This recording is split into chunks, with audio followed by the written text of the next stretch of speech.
Fox News alert, closing the gap. And on to me. This is Outnumbered, by the way. And that was Harris Faulkner. We have just 12 days to go. That was working. Sorry. Until Election Day. A new Fox News poll showing Donald Trump cutting Hillary Clinton's lead in half as the candidates ramp up their attacks on the campaign trail. All right, officially, this is Outnumbered, and I'm Sandra Smith here today, and there she is, Harris Faulkner. I'm here for you, babe. Host of Kennedy on Fox Business. Kennedy, former National Security Council member under Presidents Bush and Obama, Jillian Turner, and today's hashtag one lucky guy, Iraq and Afghanistan veteran and Fox News contributor, Pete Hegseth is here, and he is outnumbered. I can tell Harris was trying to figure out what was going on there because you were working. I'm like, what? And the camera was on you for a second, but that's all right. It's live television. That's absolutely right. You know? Yeah, well, I'm sitting next to Pete, so I'm happy. Oh, you know, it's all good. You distract me every time. And you've got your pumpkin orange socks on. This is my matching socks as well. Pumpkin fall. Well accessorized, Texas. Do what I can. Well done. Next week, 12 days? Are we 12 days out? Unbelievable. Just 12 days. Can you wait? All right, so let's begin with this Fox News poll. It is a new one, and it finds Hillary Clinton now leading Donald Trump nationally by just 3 points, 44 to 41% in a four-way race. Last week, the Democratic nominee was up by 6 points, and 2 weeks ago, Hillary was leading by 7. All this as the candidates continue to slam each other on the trail. He says not paying taxes makes him smart. Well, I don't know how smart you have to be to lose $1 billion in 1 year.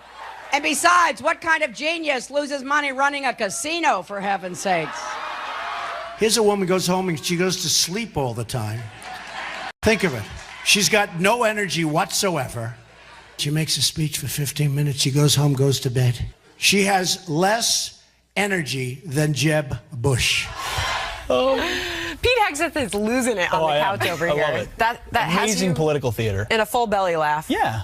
Well, it is. I mean, he's making a closing argument that if you want to be strong, if you want a strong leader who's engaged, come to me. The best thing Donald Trump has going for him in these last 12 days is Hillary Clinton, is the reality of her for the next 4 years. And every voter that's had a hesitation about Trump has to walk into that ballot box and say, am I really ready for that, or am I going to go with my gut? And that, I think, is something the Trump folks are really hoping for, is that over this period of time, they're going to walk away from Hillary Clinton if he can have and continue to show strong performance. And they're both trying to grab some of those undecided voters out there. And I want to make sure that I let everybody know, if they don't know already, that you hadn't supported Donald Trump all along. No. And that you made that conversion sort of late in the game. Yeah, no, I was a Rubio guy, and then a Cruz guy, and then I was a never Hillary guy, and then I was kind of, I don't know, I guess Trump.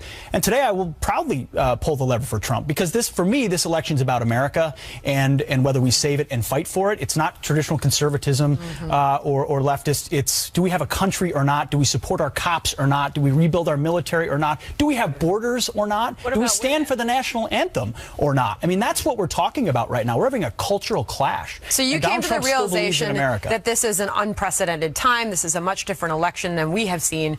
Harris, this polling shows this is a really tight race with 12 days to go. Yeah, so that makes it traditional, which might be the only way that it is traditional from what we've seen this season, right? Sure. You interjected with what about women? Don't any of those... No, but I heard you, so I want to bring you into the conversation here, because what Pete was listing, actually, none of that was irrespective of women. Women care about the military, the economy. So I'm curious to know why you would ask, what about women? Oh, well, because, you know, Pete's talking about this unprecedented host of issues that we're dealing with, and I agree, especially on the national security front. We were talking about that this morning. Yeah. But how do you reconcile yourself? This is a question I've asked of myself and my girlfriends. How do you reconcile, forget about the tape even from 2 years ago, how do you reconcile his attitude towards women with all of these other issues? I think a lot of people aren't realizing this yet. Terrorism is a women's issue. Women unfairly across the world bear the brunt and pay the consequences. It is, but it greatly and deeply affects women to a degree that is not widely appreciated. I would answer that just in 2 ways briefly. One, you don't have to own everything Donald Trump has ever done or said, or a videotape that came out 11 years ago. I don't support that. I'm not okay with that. But I'm not voting for a pastor-in-chief. I'm voting for a commander-in-chief, and in that context... but doesn't his attitudes towards half of the American population factor into his ability to lead the nation? I also look to other women that are around him that have said, hey, he conducts himself professionally, and obviously he's made mistakes, and we've seen those on full display, but that doesn't have to be the full content of the story. Let's consider the polling as it is today, that fresh Fox News poll. It's a tight race. To what do you attribute Donald Trump then shrinking that margin? Is he been staying on message? That's what? It's a couple things. One, people actually have a much shorter attention span for scandal than they have in even recent past presidential elections. And I think, a lot of this is cleverly timed by opposing campaigns where, they find people who have stories and they put them before the media and the media jumps on it. But, I think something that the Clinton campaign didn't bank on was that some of this would actually fade before this really crucial window. Because if you think about it, 2 weeks before the race, that's when a lot of people are really starting to tune in. Maybe they caught one or two of the debates, and if they caught that final debate, very adeptly moderated by Fox News' own Chris Wallace, they saw what was essentially a draw that was about a lot of issues. So if Donald Trump can keep the Trumpisms to a bit of a minimum and, keep the scandal and verbal controversy at bay for the next 2 weeks, he can certainly slice into that remaining lead that she's got in this poll. Well, and you put it so deliciously, that short attention span for scandal. I mean, you could apply that across the board. Yes, to just that's about not anything. just for Donald Trump. I mean, you're right. The champagne and on the posterior of Kim Kardashian blew up the internet, and the next day we were talking about something else. I mean, I'm not talking in a joking form, but I mean, salaciousness. We've seen it, and we've seen. But remember how Donald Trump closed out the second debate, where he actually said, "Hillary Clinton, I commend her for her stamina." So he's kind of undercutting what he's saying now. He likes to revert back to she's tired. He said she doesn't quit, and she is a fighter, but that's different than the specific stamina, because he says that she takes too many naps and too many days off. All right, we'll move on. Guess what? WikiLeaks today just released a brand new batch of hacked emails. Apparently, this one shows big concern over Hillary Clinton's email scandal. And a July 2015 email exchange, Clinton confidant Neera Tanden wrote to campaign chair John Podesta about her concerns over a CNN poll at a time when Hillary Clinton's trustworthy numbers were taking a hit. Tanden wrote this, quote, "Do we actually know who told Hillary she could use a private email? And has that person been drawn and quartered?" Like, whole thing is bleeping insane. Yeah, there were some cuss words in there. I tried to talk around it. Fast forward now to more than a year, and a new Fox poll finds a majority of American voters still don't trust Hillary Clinton. Here it is. A whopping 67% do not find the Democrat honest and trustworthy. This coming the very same day as another batch of emails linked appear to show Bill Clinton's aides pressuring foundation owners to give the former president business opportunities. So you have a couple of different things going on here, Pete. Yeah, you sure do. I mean, it appears that a very small circle of people were behind the idea to do the private server, which doesn't change, which actually should reinforce what terrible judgment she has, what a bad decision that was. That's a decision driven by Hillary Clinton to say, I don't want these communications shared with anyone. So I think it pins it even more on her. All this WikiLeaks stuff coming out, it's an unholy mix for Hillary Clinton. I mean, Trump is steadying the ship. Every day she's got to deal with a new batch. And it's not that the American people are obsessed with them, but the white noise of that in the background of you can't trust her, she plays by her own rules, the system is rigged, I think that does add up. Kennedy, it's interesting because this election cycle, Donald Trump has taken a lot of heat for not necessarily listening to people behind the scenes. This points out that some of that same heat maybe should be thrown Hillary Clinton's way, because they were trying, according to the emails that we're seeing released, to have conversations about what was right and what was wrong. Not just this batch, but previous ones too. Not everybody. No, but also, but the ones that we talked about yesterday. Did they think she'd get away with it? Blah, blah, blah, blah, blah.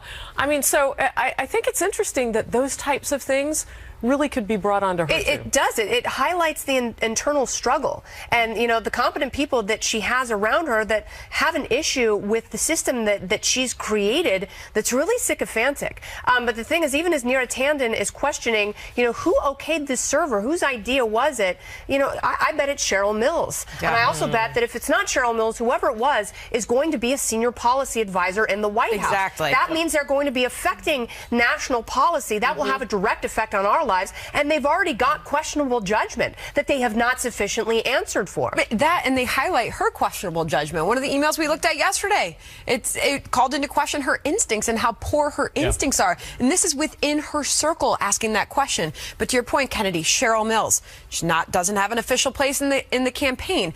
But if Hillary Clinton is elected into the White House, you have to assume that one of these yes people, Cheryl Mills, would be working for the Hillary Clinton White House. So you look at these emails and you realize who she would surround herself with if she was president. At least somebody that she would check in with. Because remember, she's had friends that she would check in with, and they weren't supposed to have access to her when she was at the State Department. So the fact that she would check in with somebody like this is well, it makes sense. Part of what constitutes good leadership when we talk about a president, too, is not just that you never mess up, you never make a mistake, because everybody's going to do that. It's about how you take accountability and responsibility and deal with the aftermath. And what I really, what rankles me the wrong way about this was when you even, after the news broke about the email server, it's the mad scramble to try and assign blame all over the place. So first it was the IT guy who was subpoenaed up on the Hill. Then it was Colin Powell who fought back against that. And now it's still always this, there's always this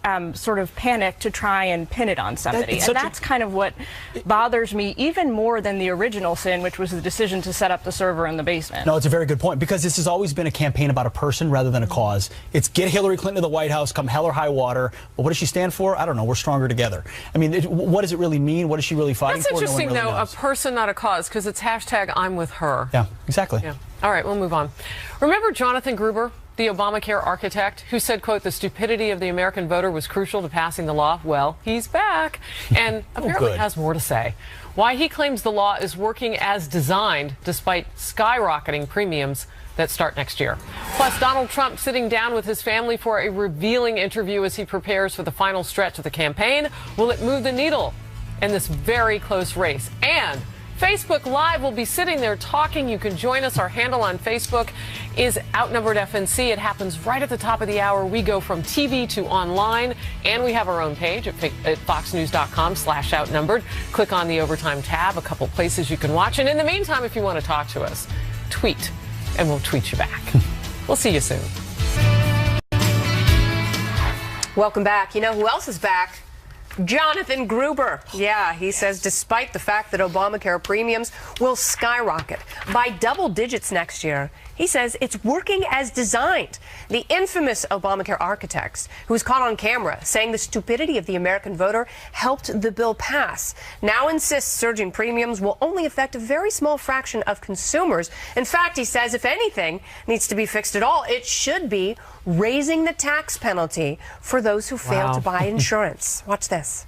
Once again, there's no sense in which this has to be fixed. The law's working as designed. However, it could work better. I think probably the most important thing experts would agree on is that we need a larger mandate penalty. We have individuals who are essentially free riding on the system. They're essentially waiting until they get sick and then getting health insurance. Meantime, Donald Trump continuing to hammer the issue on the campaign trail, saying Obamacare was flawed from the start. Real change begins with immediately repealing and replacing the disaster known as Obamacare. That one's not even close. And Hillary wants to double up and triple up. What a disgusting situation. It was no good. It was no good the day it was conceived. But Hillary Clinton has repeatedly said repealing the health care law is not the answer, and she wants to fix it instead. All right, so, Pete, here's the issue I have with what Jonathan Gruber said.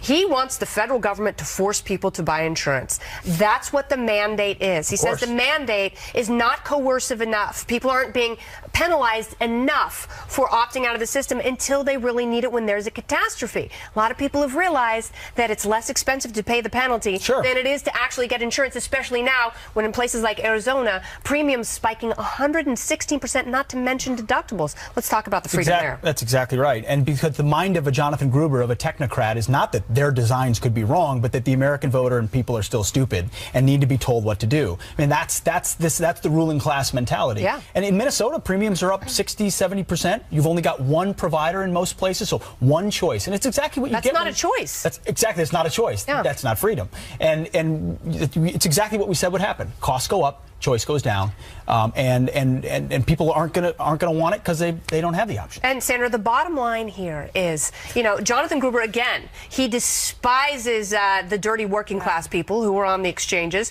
those who do not receive federal subsidies. He says it's only a small sliver, when in fact there are a lot of people. Half the people who have Obamacare insurance didn't get it on the exchanges. But to your point about people have learned that it's less expensive for them to pay the penalty and wait until there's a catastrophe to actually get the health insurance, and that his idea to fix this, I can't even believe he said it out loud, is to raise the penalty then? That's the idea of how to fix this. Donald Trump, though, while he is hitting this hard, and it's working for him, it appears to be, needs to be a little bit more specific. I don't know. This is what I read when I see all the criticism of Obamacare. We need to get rid of it and replace it. What exactly is he saying that he's going to do about it? But repeal is not necessarily the right way to go here. I'm no defender of Obamacare, but kind of since I'm playing devil's advocate today, you can't turn around to the 15, 20 million people who now have health insurance who didn't 2 years ago and say, we're going to renege. Yeah, but they're not going to have it next year anyway because they aren't going to be able to afford it. Yeah, they can't afford it. And that's the problem. And actually, Donald Trump, if you go to the website, you can see, and he has been talking maybe not as much in detail, but the plan is aligned with keeping what is working. You should go and read it. It is one of the things outside of foreign policy where he's a little thin on that because he says, well, I don't want to give away too many secrets. I think targets very well with Obamacare what his ideas would be. People tease the idea of the lines around the states. Well, competition among states really does matter and does change the game. One thing, though, nefarious about this, in some ways, we've always believed the left kind of wants it to fail because what they really want is single payer. What they really want is Medicare for all. So I think they say these things knowing it's not going to work, and they're going to come with a bigger government. Do you think that Bill Clinton and President Obama would admit the failure of Obamacare Bill 2 weeks before the election if they didn't want it to fail? That's exactly what they want to happen. They want to turn healthcare into the VA, and that will be disastrous for the rest of the country. Absolutely. All right, in the final stretch of the election, Donald Trump is trotting out his family. Melania and the kids doing a sit-down interview and answering lots of questions. Whether it'll help him win over voters, not sure yet. And Trump is slamming reporters for questioning why he left the campaign trail to attend the opening of his hotel. But he's asked why. He is asked why. No one seems to care that Hillary also took time off to go to a concert, and whether the mainstream media are being unfair and giving a double standard. Stay with us.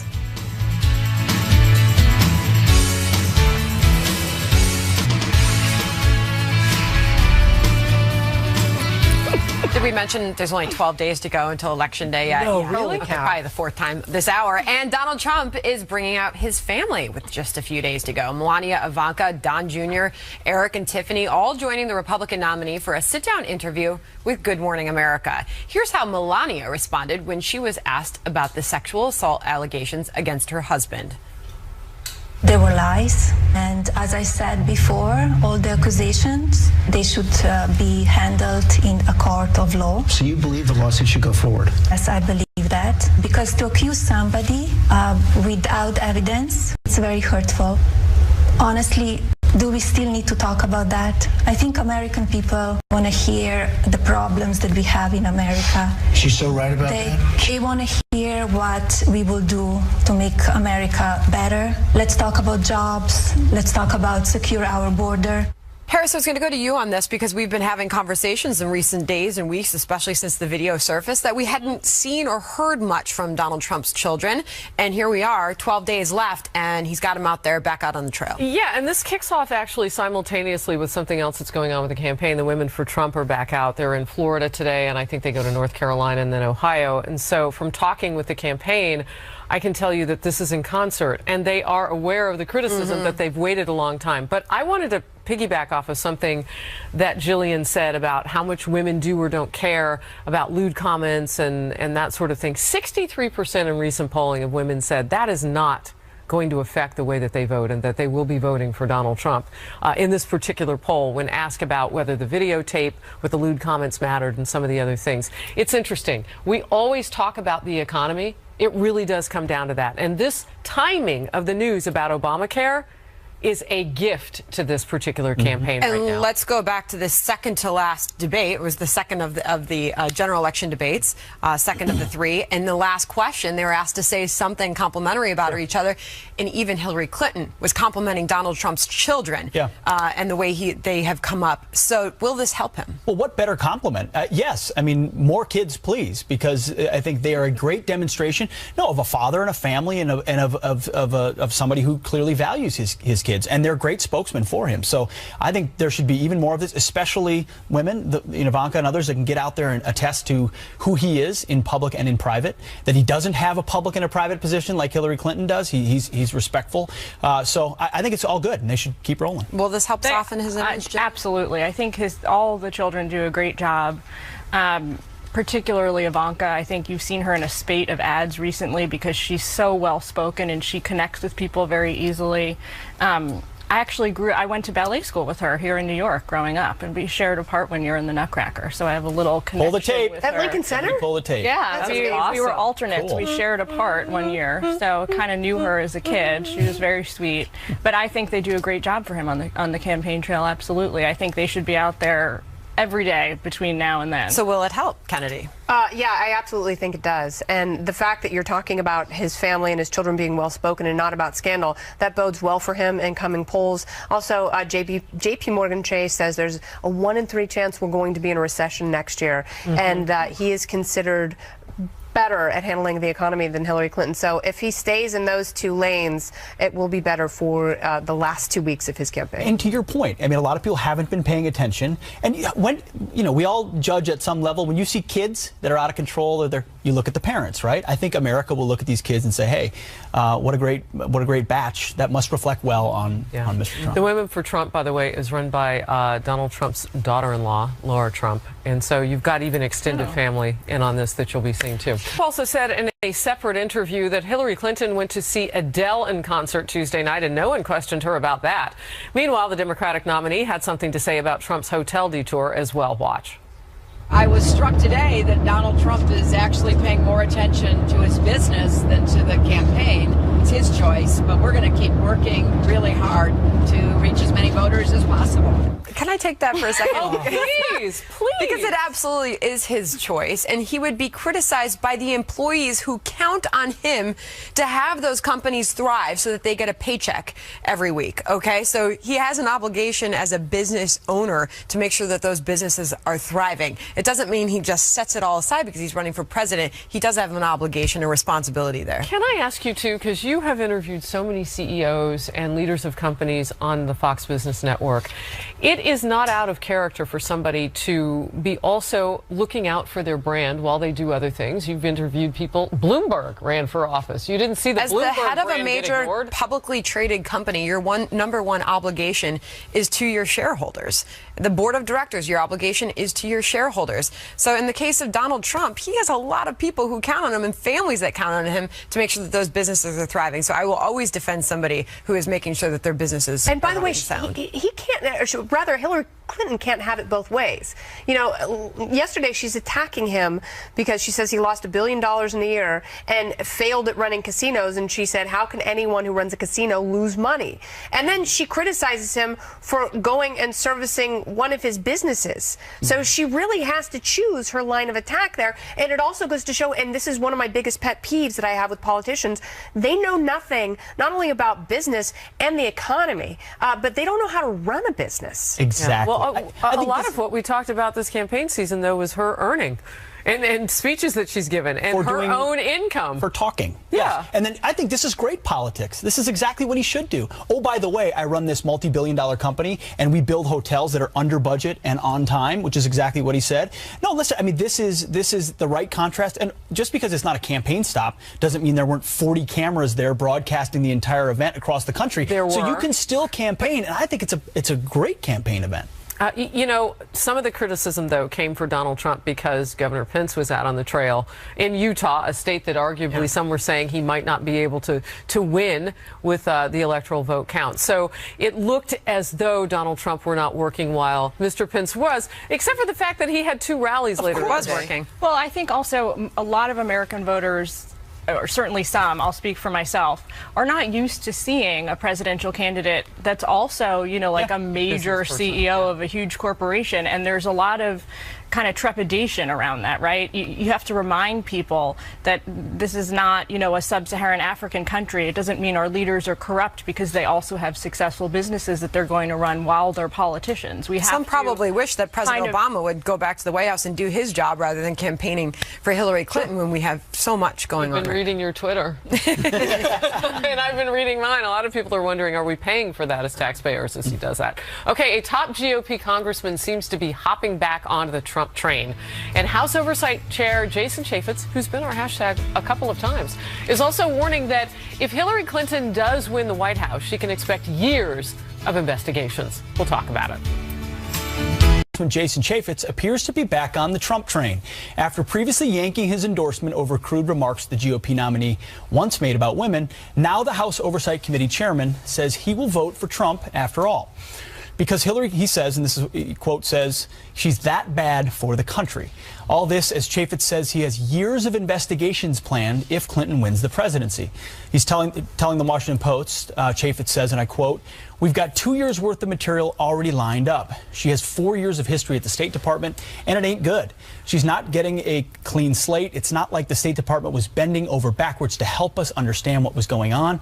We've got document destruction. We've got their own rogue system. We've got classified information out the door. We've got their foundation doing things. Who knows what?" Kennedy, I'm going to go to you. First of all, is it harmful for candidates to be off the Trump train and then on the Trump train and then back on? I mean, is it, what does that say? It makes you look wishy-washy. Yeah, make up your mind.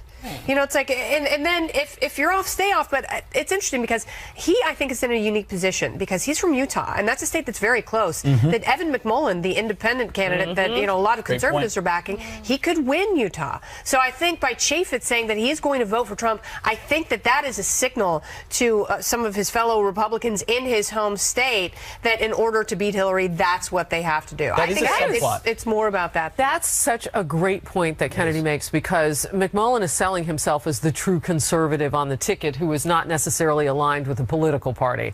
And so if you can scoop up some of those people who would like to maybe join in with other Republicans, maybe it would work if Chaffetz says he's voting for him. The only problem I have with Chaffetz, though, with regard to what he's going to do after she, you know, goes forward, whether she's in office or not, it hasn't worked so far. How many hearings have we had on all these things? So if there's a course correction that he or other Republican lawmakers would like to make in order to get justice with what they see are problems with Hillary Clinton, then I would say the American people are all for it. But right now, I don't know if it's nothing other than a non-issue. I think they just want you to fix the economy and do a few other things. Yeah, no, Jillian, how would that play out if they were to continue to investigate a President Clinton?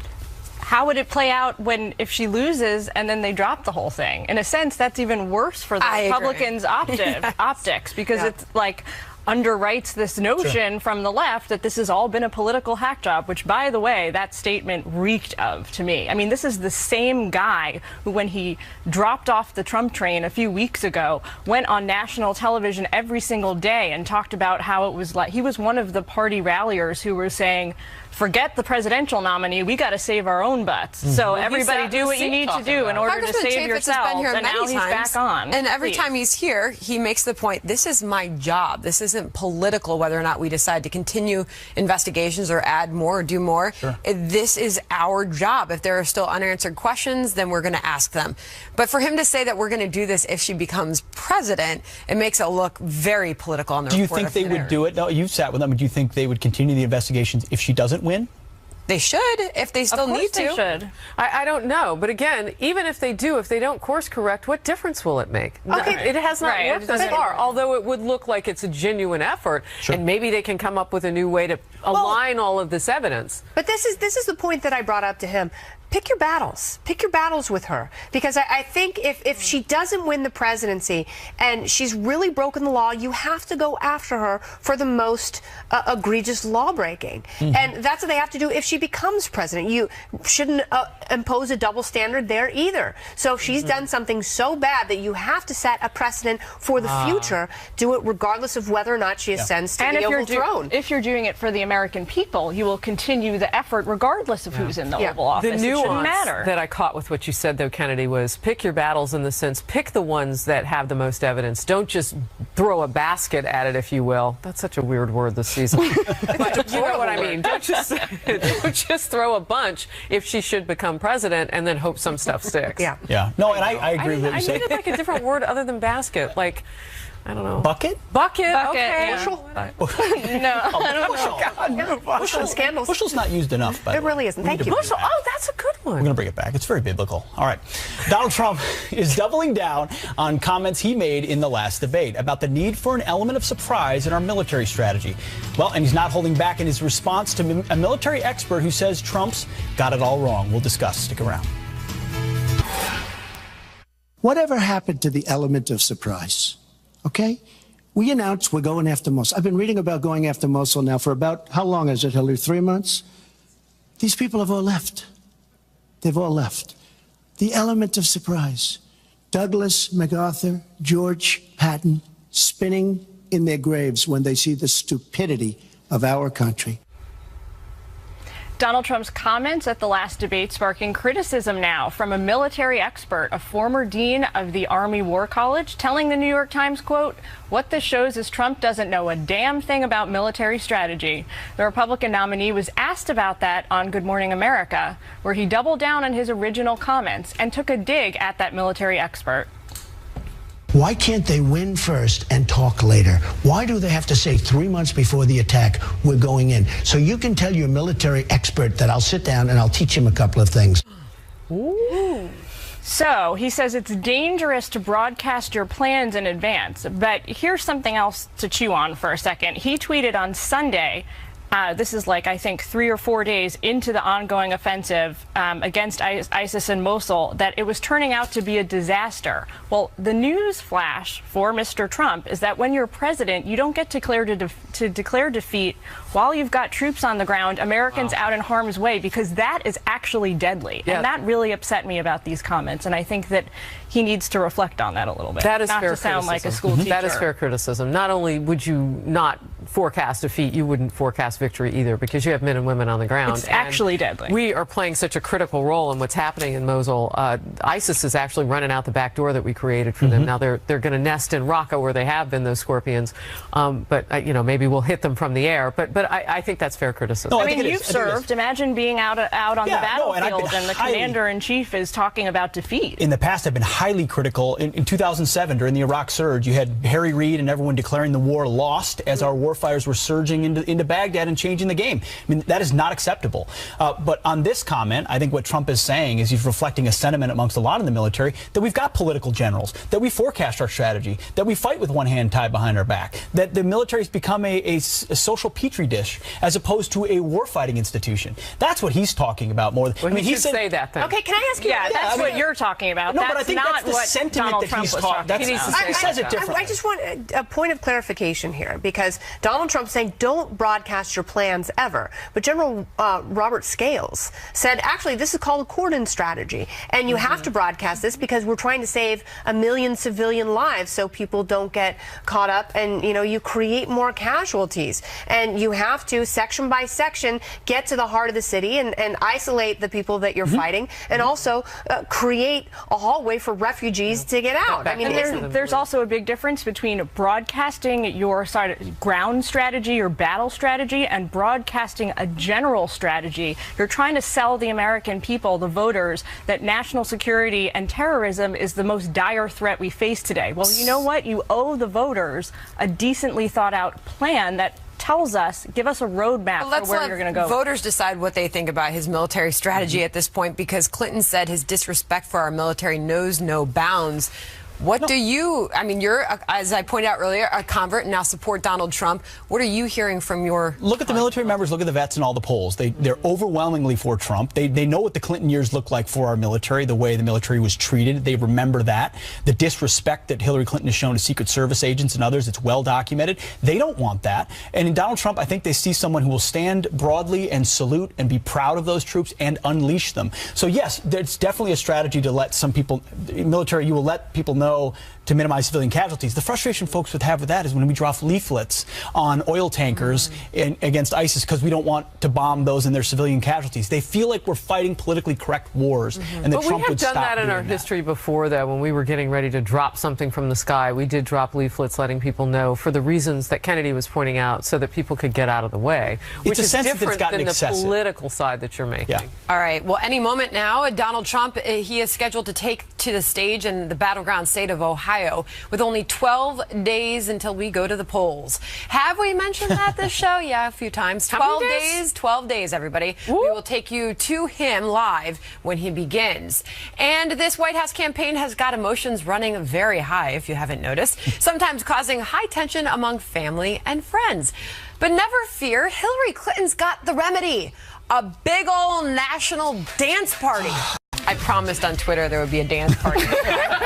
All right, well, the 2016 race leading to a dance revolution. We're not making this up, people. In an interview with syndicated radio show The Breakfast Club, Hillary Clinton says we need a, quote, national dance party to heal the nation. Listen. I keep telling people I want to close the deficit, and one of the deficits I want to close is the fun deficit. Close the fun deficit. I'm sick of all this meanness, and help these people who support my opponent go out and have fun dancing. Do you think they dance? Yeah. I think we need a big national dance. I'm with you. A big national dance party, Jillian. With our hot sauce. Because that was the other part of that clip. Did you hear the beginning of that interview? Yes. Covered it yesterday. Talking to black voters, I'm very aware. So much pandering. It's a little painful, but I agree. You would never say no to dancing. I agree to the idea that I have friends on both sides of the aisle, and we can fight, and we can have arguments about policy. We can have arguments about emotional stuff, but at the end of the day, everybody wants the same thing, which is a stronger America, a better America. Shake your tail feather. You know, Everyone like wants there's to go to nothing wrong with having a little fun in the election season. Some organized fun by Hillary Clinton, a Hillary Clinton managed prom that we can all get to go to with lots of rules and regulations. We had so many dance parties in the White House window. I wish we could ask a former MTV VJ what she thinks about a national dance party. Baby, I love to dance. I think it's fantastic. Right. I love to dance and give us some neck moves, because it's Friday. Right? It is Friday. And I like seeing my friend Charlemagne the God there. You know, and he's asked her some tough questions throughout this political season, but unfortunately they wanted to keep it all light for her birthday party and blah blah blah. But yeah, she panders to people. She just finds her audience and says whatever she thinks they want to hear, which is problematic because you have a candidate that a lot of people find to be very inauthentic. Or she just loves to dance. No chance. Harris loves an excuse to dance. I mean, what's wrong with this idea, Harris? I do love any excuse to shake my tail feather. But I will say, what's wrong with having some positivism? I mean, it can come from anybody. I kind of take it along. Yeah, but let's have real positivism. I'm all for positive, not fake national dance parties by Hillary. You don't think Hillary can dance? Clearly a line she thought of. I don't. I'd like to see that tape if somebody's got it. Oh, she danced on Ellen. It was horrific. Yes. Yeah. She did dance on Ellen. She did the nay-nay. Yeah, no. Oh, yeah. No. Did she dance? When the camera's off. Yeah. I tell you. She dances in.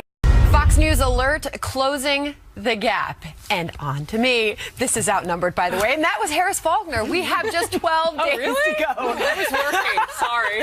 Until Election Day. A new Fox News poll showing Donald Trump cutting Hillary Clinton's lead in half as the candidates ramp up their attacks on the campaign trail. All right, officially, this is Outnumbered, and I'm Sandra Smith here today, and there she is, Harris Faulkner. I'm here for you, babe. Host of Kennedy on Fox Business. Kennedy, former National Security Council member under Presidents Bush and Obama, Jillian Turner, and today's hashtag one lucky guy, Iraq and Afghanistan veteran and Fox News contributor, Pete Hegseth is here, and he is outnumbered. I can tell Harris was trying to figure out what was going on there because you were working. I'm like, what? And the camera was on you for a second, but that's all right. It's live television. That's absolutely right.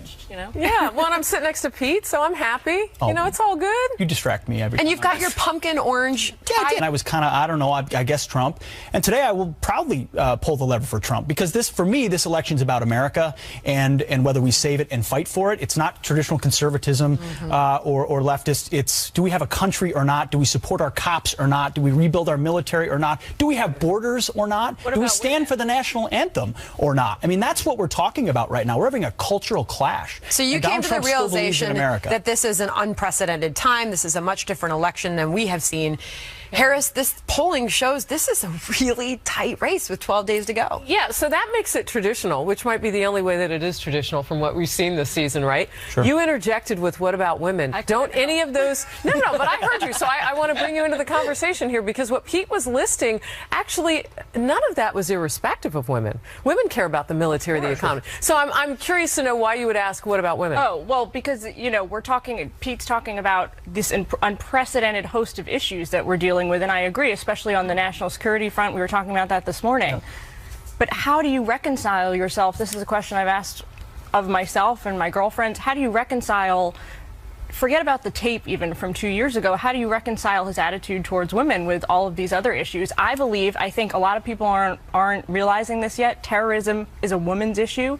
Women unfairly across the world bear the brunt and pay the consequences. Issue. Mm-hmm. It is, but it greatly and deeply affects women to a degree that is not widely appreciated. I would answer that just in two ways briefly. One, you don't have to own everything Donald Trump has ever done or said or a videotape that came out 11 years ago. I don't support that. I'm not okay with that. But I'm not voting for a pastor-in-chief. I'm voting for a commander-in-chief, and in that context... but doesn't his attitudes towards half of the American population factor into his ability to lead the nation? I also look to other women that are around him that have said, hey, he conducts himself professionally, and obviously he's made mistakes. This is my matching socks as well. Pumpkin fall. Well accessorized, Texas. Do what I can. Well done. Next week, 12 days? Are we 12 days out? Unbelievable. Just 12 days. Can you wait? All right, so let's begin with this Fox News poll. It is a new one, and it finds Hillary Clinton now leading Donald Trump nationally by just 3 points, 44 to 41% in a four-way race. Last week, the Democratic nominee was up by 6 points,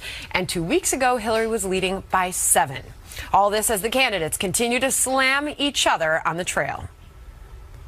He says not paying taxes makes him smart. Well, I don't know how smart you have to be to lose $1 billion in 1 year. And besides, what kind of genius loses money running a casino, for heaven's sakes? Here's a woman goes home and she goes to sleep all the time. Think of it. She's got no energy whatsoever. She makes a speech for 15 minutes. She goes home, goes to bed. She has less energy than Jeb Bush. Pete Hegseth is losing it on the couch over here. I love it. That amazing political theater. And a full belly laugh. Yeah. Well, it is. I mean, he's making a closing argument that if you want to be strong, if you want a strong leader who's engaged, come to me. The best thing Donald Trump has going for him in these last 12 days is Hillary Clinton, is the reality of her for the next 4 years. And every voter that's had a hesitation about Trump has to walk into that ballot box and say, am I really ready for that, or am I going to go with my gut? And that, I think, is something the Trump folks are really hoping for, is that over this period of time, they're going to walk away from Hillary Clinton if he can have and continue to show strong performance. And they're both trying to grab some of those undecided voters out there. And I want to make sure that I let everybody know, if they don't know already, that you hadn't supported Donald Trump all along. No. And that you made that conversion sort of late in the game. Yeah, too. no, I was a Rubio guy, and then a Cruz guy, and then I was a Never Hillary guy, and then